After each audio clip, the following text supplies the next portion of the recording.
โดยสบายดีสบายดีสาวโสดกูจะพูงานเนาะ ป้าเป็นตาแพรกเลยเลยทุกคนตัวจริงน้องน้องเป็นตาหักก่อนอื่นขออนุญาตแบบถามข้อมูลของน้องก่อนเนาะโดยน้องสื่อน้ำทีอายุ19สีขาว20 ปีแล้ว โดย19สิเขาสาวปัจจุบันนี่น้องหล่าแบบว่ายังเฮียนบ่โดยยังเฮียนอยู่ยังเฮียนม .7 สิจบแล้ว โดย ปีนี้นี่เป็นปีสุดท้ายแล้วเนาะโดยเป็นแนวใดแบบว่าผ่านมาเคยแต่งงานบ่บ่เคยเลยโดยผู้บ่าวผู้แพ้วเคยมีบ่น้องละเคยมีแต่เดี๋ยวนี้ผมมีแล้ว เป็นอะไรคือบ่มีแล้ว เลิกเรียบร้อยโดยผู้บ่าวรุ่นเดียวกันนี่บ่รุ่นอ้ายหรือว่ารุ่นน้องรุ่นอ้ายแต่ว่าคบกันเอียงก็คือได้โดนเติบอยู่บ่ตามแบบภาษาวัยรุ่นเนาะโดยปัจจุบันนี้โสดจักเปอร์เซ็นต์เด้บัดนี้เนาะ100%ตาโต 100%เลยอันคือแบบเข้าไปโรงเรียนนี่ทรงผู้บ่าวสิหลายแทนน้องละบ่มีบ่ว่าติเขาบ่เข้ามาหยอกเขามาจีบยังเลยเขาบ่มักเหมือนบ่มักเองโดยปัจจุบันนี่โสด100%เนาะแล้วมื้อนี้นี่คือมาถ่ายคลิปน้ำเอื้อยนี่แบบว่ายังออกมาเปิดใจบ่พร้อมที่จะแบบว่าเปิดใจหาแฟนบ่หรือว่าอยากได้คู่ชีวิตหาแฟนหรือว่าคนลงนำหาคนคุยก่อนเนาะหรือว่าเรียนจบนี่พร้อมแต่งเลยบ่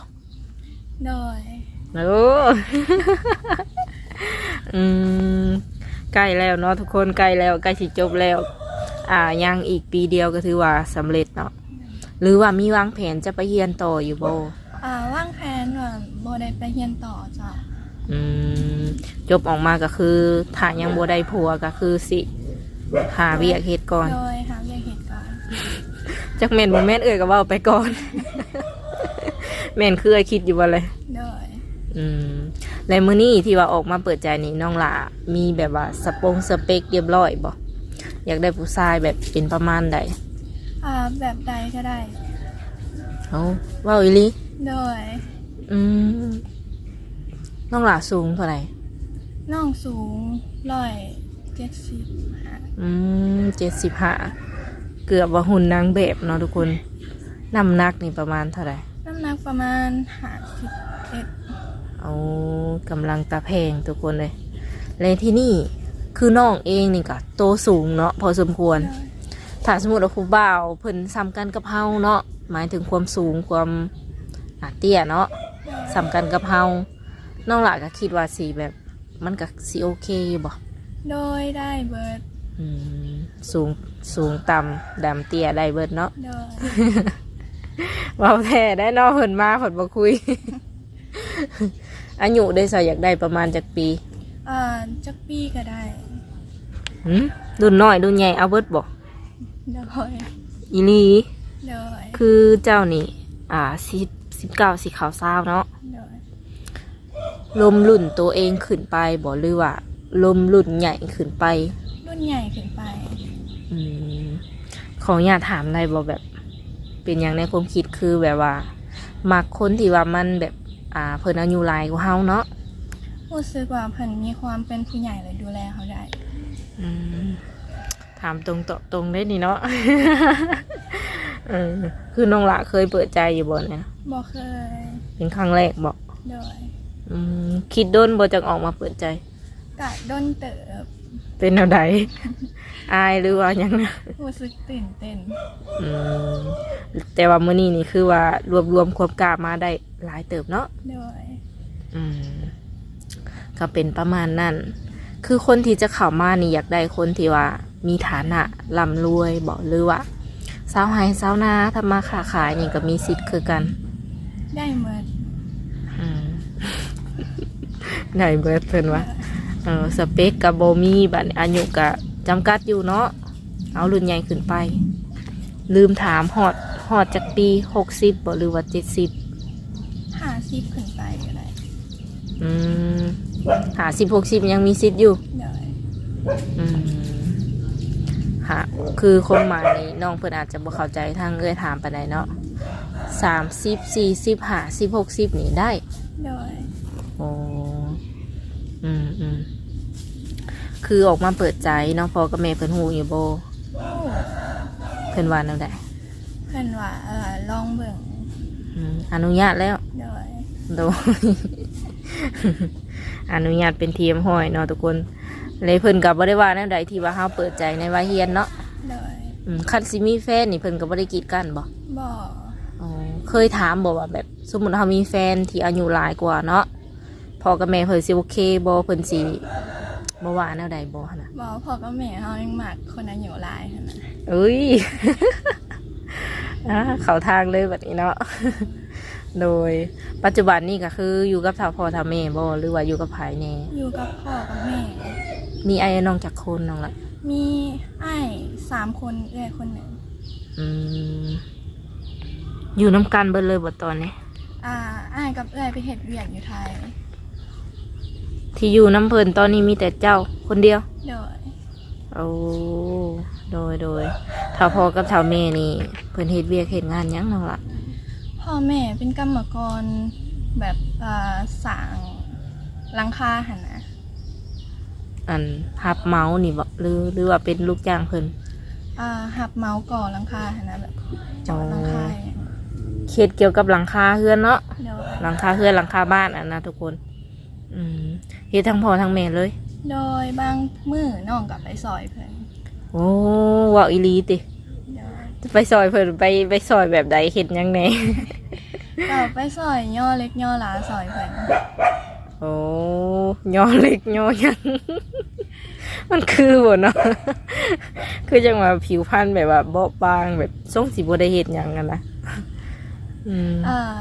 ปกติก็บางเทื่อก็ไปซอยอันยืนเล็กให้เพิ่นบ่ได้ขึ้นหลังคาน้ำเพิ่นนั่นน่ะ โดยแต่ก็เฮ็ดแบบค่อนข้างว่าอยากหนักอยู่เนาะย่อเล็กย่อหลาเด้ให้หน้าตะกร้านี่แบบว่ามีอยู่บ่น้องละ มี ได้เฮ็ดอยู่บ่แต่ละปีก็ ได้เฮ็ดอยู่บางปีก็บ่ได้เฮ็ดแบบบาปีเฮ็ด บาปีเฮ็ดโอ้มันเป็นอะไรคือว่าบาปีเฮ็ด ว่าบางปีก็บ่มีเงินไปหั่นน่ะเพราะว่าหน้ามันก็ไกลเนี่ย โอ้ อยู่คนละบ่อน บ่ได้อยู่แถวนี้บ่ บ่ หมายถึงว่าปีใดมีทุนแม่นได้เฮ็ดเนาะ เด้อ ปีใดแบบว่าเงินทุนบ่มีก็อาจจะบ่ได้เฮ็ดเลย เด้อ เฮ็ดได้บัดนี้กินข้าวกินน้ำอยู่ไสบัดนี้ หาเงินซื้อนี้ เด้อ ได้แบบว่าพ่อแม่ไปหาจ็อบก็ได้เงินมาซื้อข้าวซื้อน้ำกินเนาะ เด้อ หักดำให้ดำหน้าก็เป็นบ่น้องหลาเจ้า โดยเป็น โดย เรื่องแบบว่าอยู่ในเฮือนในซ่านเนาะเวียกเฮือนเวียกซ่านแบบเฮ็ดกับข้าวกับน้ำเป็นอยู่บ่ เป็น โอ้เป็นทุกอย่าง ซักผ้าหน้าแพรเป็นเบิดเนาะ เด้อ เตรียมตัวสิเป็นแบบว่าแม่สีเลือนเรียบร้อยแล้ว โดยถ้าสมมติว่าเฮาแบบว่ามีคนเขามาคุยเนาะมีผู้บ่าวเขามาคุยกับเฮานี่คิดว่าจะใช้เวลาโดนบ่จังสีแบบว่าตัดสินใจเอาเพิ่นมาเป็นแฟนเฮาได้ กระโดนอยู่ เป็นแนวใดคือว่าปุ๊บปั๊บบ่ได้บ่ อยากลมให้หมั่นใจก่อนให้ฮู้แบบนิสัยใจคอกันก่อน ในที่นี่สมมติว่าเพิ่นสิมาหา อยากเห็นตัวจริงน้องหลานี่เห็นอะไรบัดนี้ ได้ มาหาได้บ่ โดย โอ้ให้มาหาอยู่เพื่อนนี้หรือว่าหาอยู่ไส หาอยู่เพื่อนก็ได้ หรือถ้าหากว่าเพิ่นมาบ่ได้เนาะน้องหลาเนาะเพิ่นอยากนัดไปพบกันอยู่แบบอยู่มุกดาหารบ่อยู่ฝั่งไทยบ่อีหยังแบบนี้น้องหลาไปได้บ่ ฟังเบิ่งสถานการณ์กัน ยันพ่อกับแม่บ่อนุญาตแล้ว โดย แบบว่าถามตรงๆแบบตั้งแต่น้อยจนใหญ่มาถึงตอนนี้เนาะเคยไปหลินสายไกลสุดบ่ ใกล้สุดก็มีแต่กรุงเทพ เลยเคยไปเลยเด้อนี่ไปหลินบ่ โดยไปหลินน้ำพอน้ำแหน่ โ โอ้ เพิ่นพาไป โอ้พ่อแม่เป็นคนไทยบ่ บอกเพิ่นพาไปหลิงเที่ยวทะเลอย่างประมาณนี้ ว้าโตแสดงว่าน้องก็มีประสบการณ์แบบเคยไปเที่ยวฝั่งนั้นแล้วเนาะ โดย อืมหากคือว่าแหละทุกอย่างมันต้องถามพ่อกับแม่ก่อนเพิ่นอนุญาตก็จังไปคือน้องว่าเนาะ โดย อืมเลยส่วนตัวแล้วก็มักแบบไปเล่นไปเที่ยวอยู่บ่ปาตมปาร์ตี้อหย่างนี้นะ บ่ได้สวมแฮน คำมาเลยนอน โดย หรือว่าแบบใด คำมากก็อยู่ในแฮนนี่แหละ อ๋อตัวหรือว่าพ่อกับแม่ห่วงบ่ บ่ได้ถึงขันกับห่วงเราใหายออกไปหลิงอยู่แต่ส่วนรายเขาบ่ได้สวมออกไปหลิง บ่อยากไปเองนี่ โดย อืม โดยเพิ่นบ่ค่อยมักเล่นมักเที่ยวปานใดแต่ว่าโดนออกงานนี่ก็ออกได้อยู่ติเนาะ โดย อืมกินเหล้ากินเบียร์ได้อยู่บ่ โดยได้ มันได้มีโรคประจำตัว บอก โดยมาที่นี่ถามว่าผู้บ่าวเนาะเพิ่นเป็นคนประมาณแบบมักเล่นมักเที่ยวแน่เนาะแต่ว่าอยากมีผู้สาวอะเพิ่นก็สิเข้ามาจีบเฮาได้อยู่บ่ก็สิให้โอกาสอยู่บ่ ได้ อืมเป็นแบบนั้นก็ได้อยู่ โดย อืมสูบยาได้อยู่บ่ สูบยาเนี่ยน้องบ่สูบอ่ะมันได้ อืมหมายถึงบุหรี่ธรรมดานี่เด้ โดย บุหรี่ธรรมดานี่ก็บ่มัก โดย โอ้ ตัวเฮ็ดอะไรบาดนี้เนาะ สิเลิกก่อนบ่จักมาคุยสาวเนาะหรือว่านั่นได้ คือบ่ได้แพ้แต่บ่ได้มัก โดยแบบบ่มักกินนะนะ เอาสมมุติว่าเฮาไปสูบใกล้ๆเลยกับมาสิได้บ่ โดยได้ โอ้หมายถึงแบบเฮาอยู่ร่วมกันเลยบ่อยากให้สูบเนาะ โดย ไปรีสูบหรือว่าไปลักสูบใกล้ๆได้อยู่อืม เป็นประมาณนั้น FC เอ้ย มาหาก็ได้บ่มีปัญหาเพิ่นว่าเนาะเลยที่นี่ถามว่าแบบเพิ่นอยากเซตลิ้นน้ำเฮาอยากคุยน้ำเฮาเด้ซะมีสองทางติดต่ออยู่บ่ มี อืมมีหยังแหน่น้องละ มีเฟซระดับวอทแอป มีเฟซกับบทแอป โดย ไลน์ด้วยซะ ไล่กะยังบ่ทันได้โหลด อ๋อยังบ่ทันโหลดไลน์ โดย แต่ว่าตั้งได้อยู่ที่เนาะ โดย อืมมีแต่ว่ามื้อหน้ามื้อในสิมาเอาไลน์นำถ้าว่ามีหนุ่มๆสนใจเนาะอืม ส่วนไลน์นี่อยู่บ้านนี่ลิ้นแต่ไลน์ลิ้นแต่ WhatsApp Facebook สิบ่ โดย อืมหมู่คู่นี่ก็หลายอยู่บ่ที่ว่ายังโสดคือกัน โมโคนี่กะลายอยู่ อืมอืมอืมเขาก็ยังโสดเบิดคือกันกับเฮานี่ โดย อืม อืมเป็นอะไรความรู้สึก ตื่นเต้น เป็นคนเว้าหน่อยแบบนี้บ่ โดย ส่วนโตวแล้วกับบ่มักเว้าหลายสิบ่ โดย มักอยู่บ่ผู้บ่าวแบบ โทรมาดูโทรมาเรื่อย โดย ได้เด้อได้บ่ ได้ อ๋อถ้าสมมติเพิ่นอยากคุยสายอยากเห็นหน้าเห็นตานี่ก็คือทางเจ้านี่สะดวกเนาะ โดย เฟซไลน์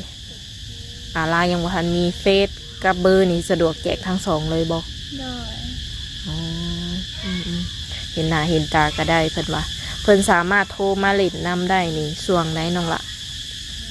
ช่วงแรงๆนี่ก็ได้ ช่วงแรงประมาณจักโมง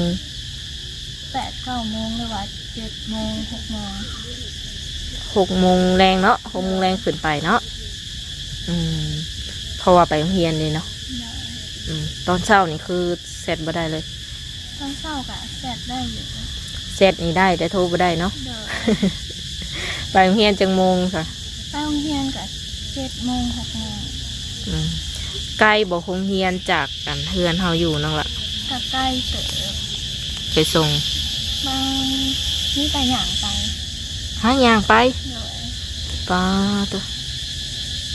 ประมาณจักชั่วโมงจังฮอดหรือว่าจักนาที ประมาณ20 นาทีก็ฮอดแล้ว บ่มีรถบ่หรือจังได บ่มีรถ บ่มีจักคันเลยอยู่เฮือนนี่ โดย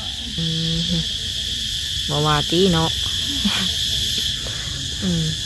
เลยลืมจะเป็นลูกคนที่เท่าไหร่ก็ คนที่หา สุดท้องบ่ โดย เป็นลูกหลานเลยทุกคนเลยเป็นลูกหลานแล้วนี่แบบว่าในอนาคตถ้าเขาแต่งงานเขาต้องได้อยู่น้ำพ่อแม่บ่ โดย ไปอยู่น้ำเพิ่นบ่ได้อันนี้ โดยพ่อแม่เป็นกระเถาเลยอยากเบิ่งอยู่เบิ่งเพิ่นบ่ อ๋อ มีคนอยู่เบิ่ง เพิ่นจักปีคือว่าเฒ่าแล้ว พ่อกับแม่ก็อยู่50ปลายปีแล้ว อืมตอนนี้ต้องในความคิดเนาะในความคิดนี่คือยังอยากอยู่น้ำพ่อน้ำแม่ยังอยากเบิ่งแย่งเพิ่นเนาะ โดย ถ้ามีผัวก็คืออยากเอาผัวมาอยู่เพื่อนก่อน โดย บัดที่นี่บัดหนุ่มโสดของเขาผันมีแต่อยากได้ผู้สาวไปอยู่น้ำส่วนหลายอยากได้เมียเนาะไปอยู่น้ำเพิ่นไปเฮ็ดกับพงกับเขาวหรือว่างานบ้านของผู้หญิงอะไรเนาะ โดย เฮ็ดเอาได้บ้านสิได้หากัน เนื้อนั่นก็ได้เจ้า อืม หรือว่าแบบเราไปเที่ยวมาหาพ่อแม่ก็ได้ อืมแบบว่าไปอยู่พุ่นแน่แล้วก็เที่ยวมาพี่แน่ โดย อืม ได้ทั้งสองอย่างเนาะ โดย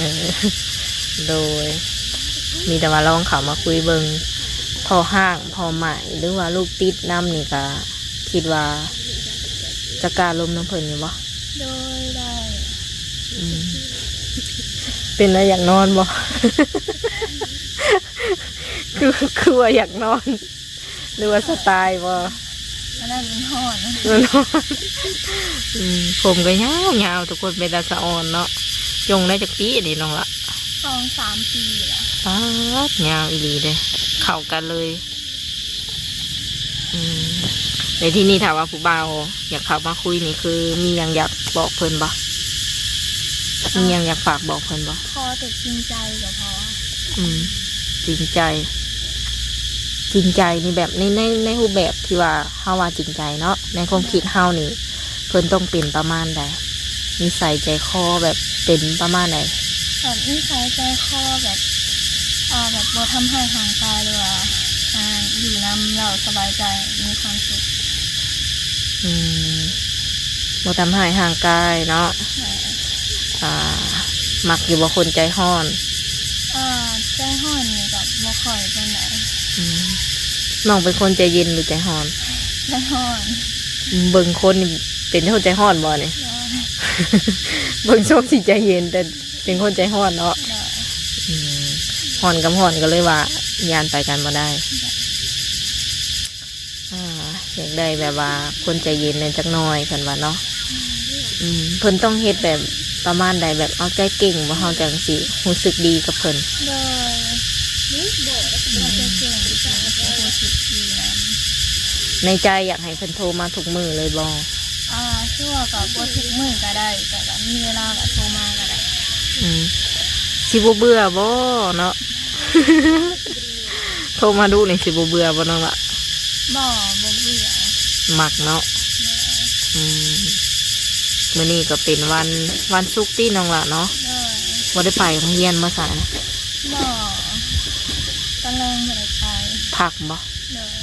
มื้ออื่นนี่วันเสาร์วันอาทิตย์นี่มีแบบว่าไปช่วยเวียกช่วยงานอยู่ไสบ่ วันเสาร์วันอาทิตย์นี่ก็สิไปซอยเวียกช่วยงานพ่อแม่ แต่ละอาทิตย์นี้ได้เฮ็ดแบบนั้นตลอดเลยบ่ เลย อ๋อแบบวนเวียนไปประมาณนี้ เลย วันเสาร์วันอาทิตย์ไปซอยพ่อซอยแม่ขออนุญาตถามน้องหลานได้เงินไปเรียนมื้อหนึงเท่าใด มื้อหนึ่งก็10,000 มื้อหนึงประมาณ40 บาทเนาะ เลย กุ้มบ่ กับบกกุ้ง บ่กุ้มปานใดเพิ่นว่าแต่ละมื้อนี้แม่เพิ่นจะเอาให้ทุกมื้อเลยบ่ เลย กลับมากินข้าวบ้านบ่หรือว่า30,000นี่คือรวมในแบบซื้อแนวอยู่แนวกินอันนี้ รวมทั้งแนวอยู่แนวกินเลย ถือว่าประหยัดสุดๆเนาะมาในยุคนี้นี่ถือว่าข้าวเครื่องหรือว่าอย่างแพง20,000นี่ก็ถือว่า สุดๆแล้วเนาะม.7 เด้ได้กินยังไงจ้ะแบบไปแต่ละมื้อแต่ละวันน้องละ ไปแต่ละมื้อบางเที่ยก็ซื้อข้าวเปียกกินหรือว่าข้าวจี่ ได้เงินไปโรงเรียนบ่ค่อยหลายปานใดเนาะทุกคนแต่ก็อ อดเอาว่าจัน หรือว่าอยากแบบมีบ่ให้แม่แบบอยากได้หลาย บอก อืม คนนี้เท่าไรถึงจะเอาให้ทำงาน เอาค่ะคือทางน้องเข้าใจแม่บ่ บอก บ่เคยแบบที่จะให้เพิ่นหรือว่าหยังเนาะ บอก อืมอืมอืมย่างไปโรงเรียนแล้วก็เงินนี่ก็แม่เพิ่นให้อยู่ บอก คือนอกจากแบบไปซอยพ่อซอยแม่เลยขับมามือพักมือพอนี่บ่ได้มีหมู่มีครูมาเล่นนำบ่ บางมื้อก็มี โอ้เป็นมือพักนี้ บอก ถามมือเขาโรงเรียนนี่ กับมือพักนี่ นอนซ้ำกันบ่เวลากลางคืนมา นอนสองกัน นอนประมาณจักโมง นอนกับประมาณ11 โมง โอ้ นอนดึกพอสมควรเลยเนาะอืมโอเคนอนดึกถือว่ามีเวลาคุยกับผู้บ่าวหลายอยู่เนาะอืมเรียนจบแล้วก็คือพร้อมสร้างครอบครัวเลยเพิ่นว่าหรือว่ามีความฝันอีหยังบ่แบบเฮาอยากทำมาค้าขายหยังอยู่บ่ กับมีความฝันอยู่อยากเป็นแม่ค้า อืมอยังที่เกี่ยวกับหยังเนาะขายเกี่ยวกับหยัง ขายหรือว่าขายหนังใหม่ของที่เนี่ยประมาณนี้ โอ้มีห้านเรียบร้อยบ่ ยังมี แบบในความคิดอยากไปเลาะอยากไปนั่งขายในตลาดบ่หรือว่าอยากเปิดห้านแบบอยู่เฮือนอยู่หยังเลย เปิดห้างอยู่เพื่อนอยู่ มันก็ได้บ่ทำเลนะ ทำเลอะบกสีได้เป็นไร ต้องได้หาทำเลใหม่เลยสิเนาะ เดี๋ยว คนไก่ไปไก่มานี่หลายอยู่บ่ซะ บกสูลายเป็นไร หมู่บ้านน้องนี่เป็นหมู่บ้านที่ใหญ่อยู่บ่ ก็เบยคือว่าอย่าง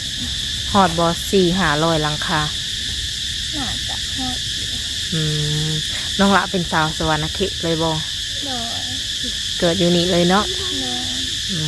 พ่อกับแม่ก็เป็นคนลาวบ่ โดยพ่อกับแม่เป็นคนลาว ยันว่า เป็นลูกครึ่ง คือจบผู้งามเป็นตะเพงกระโดดเนาะมีแต่ประมาณนั้นแหละเนาะน้องละเนาะจุดประสงค์หลักๆที่ว่ามาโอ้ลมกันมื้อนี้ก็คือออกมาเปิดใจให้ในเนาะ โดย พร้อมอีหลีแล้ว โดย แล้วรายการถามว่าเพิ่นทักมาเนาะอย่าลืมตอบแชทหรือว่าอ่านเพิ่นแน่เด้อ โดย ถามว่าคนใดบ่โอเคก็คืออนุญาตให้แบบบอกได้เนาะตามความต้องการของน้องสำหรับคลิปนี้ก็ถือว่าโอ้ลมกับน้องนี่โดนพอสมควรเนาะทุกคนเนาะมื้อหน้ามื้อในถามว่ามีเวียกมีงานหยังก็สิมาแจ้งใหม่เด้อ โดย อย่าลืมตั้งไลน์ให้แน่เด้อ โดย โดยสบายดีน้องละ โดย